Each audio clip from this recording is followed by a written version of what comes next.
Okay. We have Mr. Flipchart waiting in the wings. He's been cooperating wonderfully lately, so hooray for us. Actually, this is months ago, I guess now, I actually bought a used computer for the fellow in town. Can't remember his name now, but it works just wonderfully. So with a bit more horsepower, we can do some pretty amazing things here.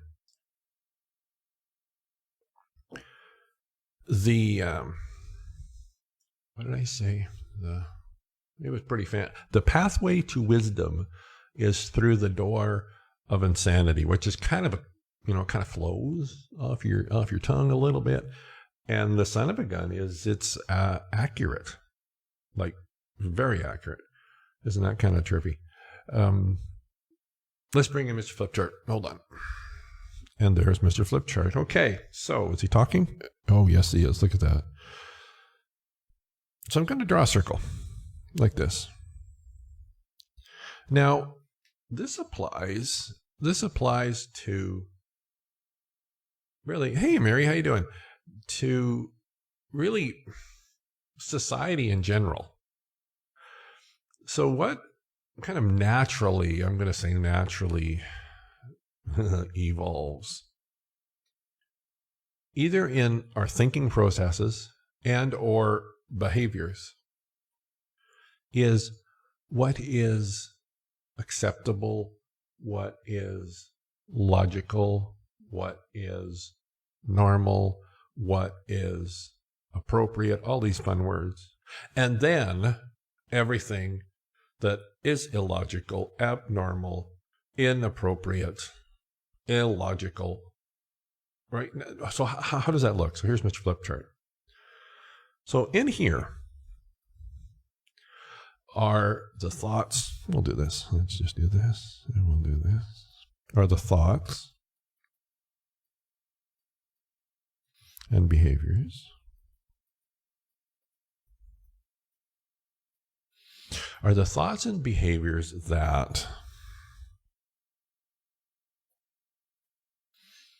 as a society, as an individual, as a particular group of people, like societies is a very flexible word. I mean, you yourself are kind of your own society, and then there's a family that's a society, and then there's your friends that form a society, and there's all sorts of cool things.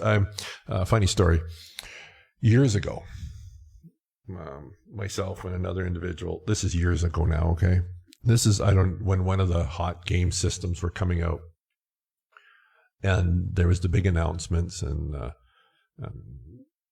the stores would, say they had 10 units in or 6 units in or 20 units. It was quite the thing. It was November, so it was cold up here in Alberta, Canada.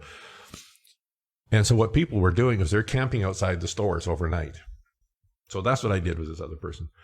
And we camped outside. It was a future shop waiting for the store to open. And there was they had a sign saying there was 10 machines or something like that. So, of course, it took no time before there was 10 people. So we camped outside this future shop in the middle of November, like cold and, man, I tell you. But what I found was interesting was how quickly that group of people formed a society without even trying. It just sort of naturally happened. We formed a set of rules. Without even trying, it just naturally evolved. For instance, some of the rules is, okay, this is the 10 people. We've agreed we're the 10 people. There's 10 machines. We're going to get these machines, right? We're here, and that's it. And so nobody else is going to butt in. We all agreed to that. And then we agreed or decided, and this just sort of, again, naturally happened, that if somebody needed to pee or get something to eat even during the night, that they could go do that, and then they would be allowed back into the 10. And what was interesting is sort of other people would come and they would try and join the group, and the group just said no. And even if somebody had went for a coffee or a donut or a pee, so there was only 9 people, the person would say, but you only have 9 people. And the group would say, no, but there is 10 of us. There's 10 of us. We have them. So it was really neat how, without even trying, we formed a society. And this society decided what thoughts and behaviors we would allow and what thoughts and behaviors we wouldn't. So, for instance, in the circle, we decided that if you had to leave for a moment, that's okay. We would hold your place until you got back. We would maintain the 10. We also decided that if somebody else came, even if there was maybe 2 people that were gone, if somebody else came, they were not allowed in this group. So again, without even trying, we developed what was, if you will, appropriate, what was good, what was allowed, and then, of course, what was bad or what was inappropriate. So we created this circle. And any thoughts and behaviors that fit inside this circle, again, were logical, appropriate, rational, pick all those words, good, right? But any thoughts or behaviors that were out here were bad, were illogical, right? Or fitting in with the 2 words, the 2 labels I've chosen, anything in here is normal, and anything out here is crazy. Whoops, is crazy. Again, just picking labels. Now, that worked really well for us camped out overnight outside a Future Shop waiting to buy these new game machines. And we weren't even going to keep them. We were reselling them. Isn't that interesting? So that worked for that. But isn't it interesting how once that was established as a group, we also protected this? Right?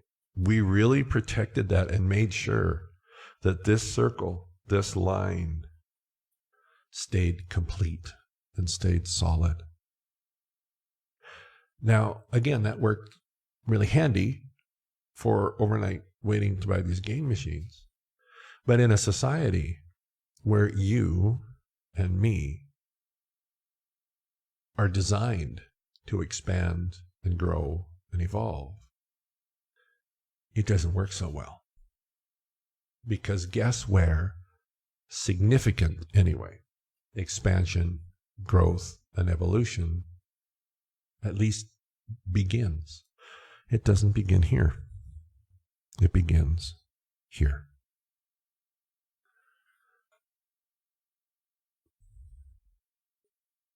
So just maybe, you're just not thinking crazy enough.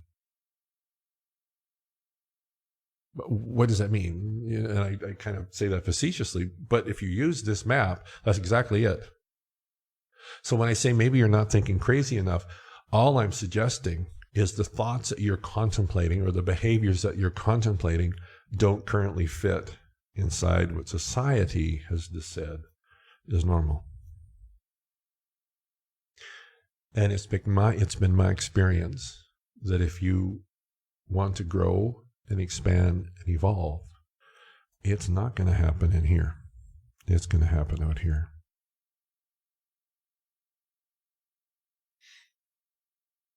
My monitor over there that I'm using is my phone. I am thinking every one of you have a phone. This is, I don't even remember how many years ago now. There was, it was a Facebook conference, and they were streaming it live. This was like a new thing. I think it must have been through YouTube, I'm thinking. So they were streaming it. Hey, Christine, how you doing? They were streaming it live through YouTube, which of course Google owns. And they had these new things that Apple had given them to just kind of try out. And it was an iPad, right? This flat thing. And they were this like brand new. Nobody ever thought of this before. Nobody ever contemplated this before. And there was this new thing. And you could move things and you could do this with it and all this kind of stuff. They never ever thought of that before. So and of course we know the story behind that. But this crazy ass guy by the name of Steve Jobs, guess what he did? He was crazy enough to contemplate thoughts that were outside of here. The only reason you've got the phones you're using, I've got the tablet that's over here, and all the other things that go with it, is because one person chose to think thoughts that were crazy and then followed it up with behaviors.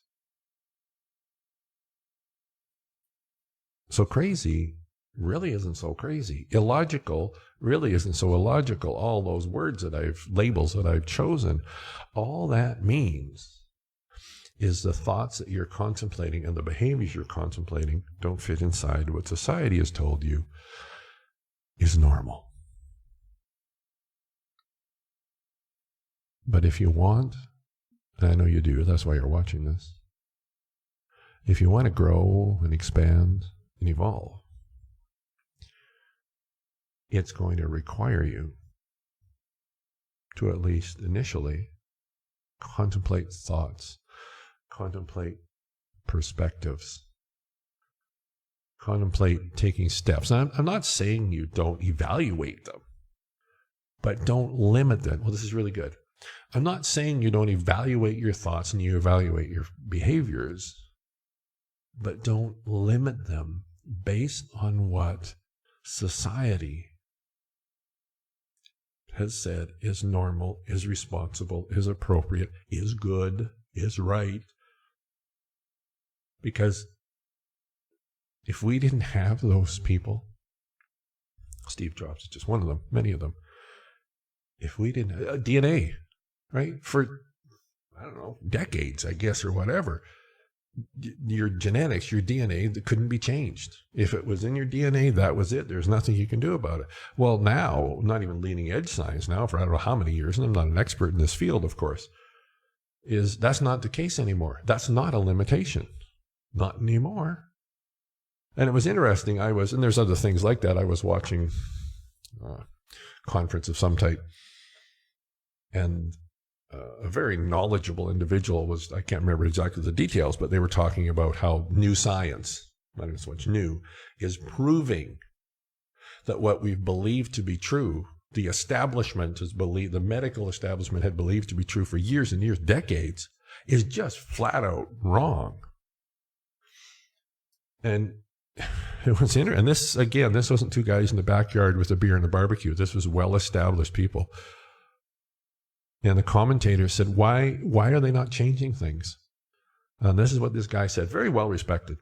He said, because it's easier to teach the same old stuff than it is to introduce something new that would require them to rewrite the textbooks, rewrite the curriculum.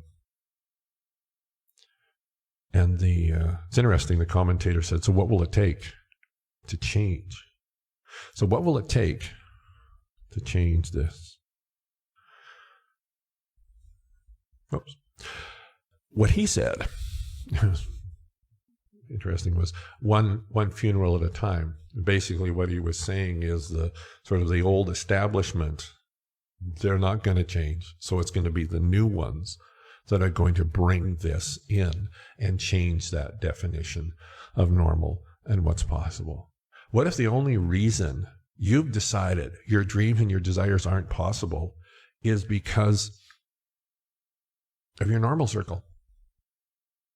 Because you've been so conditioned to not think thoughts and not contemplate taking behaviors that are outside of what you've been taught is normal, is right, is logical, again, on and on and on. But here's the thing, and I know in the beginning, it will feel like, okay, I am certifiably nuts right now. But here's the thing. If you choose to just take those steps, consistently take those steps, guess what happens? This, just like the guy said, it might not change overnight, right? But at least your normal and what is possible for you is going to expand. And it's going to go from here out to here. Moving your normal from here to here, guaranteed, is going to be the most challenging work you'll ever do. I'll guarantee it doubly. It'll be the best work that you'll ever do. Because when you change your normal, everything changes. And the beautiful thing about this, I don't know who said this, I'm sure several people have in their own way, is that when your awareness, your normal expands, it can't contract. It only goes one way. So the work that you do, even though it feels like you're regressing, I guess, in sometimes, it can only go one way, and that's more and more and more and more. But we need to take the time, take the chance, take the risk, and think crazy thoughts. All right, guys, thanks for tuning in. Ask the Wizard for July 25th. We'll flip on some music to close the show. Thanks so very much for watching. Share. We're all in this together. See you on the web. Suddenly you're an open book. When I struggle to find the words, you get me completely. It's like I've known you forever, so I wonder, do you feel it too? Magic